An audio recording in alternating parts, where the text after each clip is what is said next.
News 18 প্রাইমে এবার যে খবরের দিকে নজর রাখবো, বাগদায় ভোটার কার্ডের জালিয়াতি।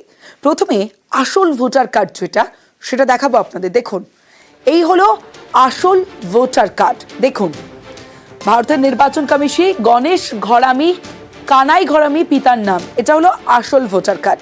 এবার অন্যের কার্ডের এই ছবি তুলেই বদলে যাচ্ছে এপিক তৈরি। দেখুন, গণেশ ঘরামির ছবি বদলে গিয়ে এই নামেই ভুয়ো ভোটার কার্ড। এভাবেই ভোটার কার্ডের জালিয়াতি কাজ করায় সদ্য বাংলাদেশ থেকে আসা ব্যক্তি। ভোট দিতে গিয়ে নজরে আসে গরমিল, অভিযুক্তকে গ্রেফতার করেছে পুলিশ। ভোট দিতে গিয়ে দেখি আমার ভোটার লিস্টে আমার ছবি নেই, নাম আছে। পরে খোঁজ খবর নিতে পারি যে এরকম একটা ডুপ্লিকেট করে আমার নাম করে আমার সব কিছু ডকুমেন্টস দিয়ে ছবিটাই শুধু পরিবর্তন করেছে। বাংলাদেশ থেকে এসে এইসব করেছে।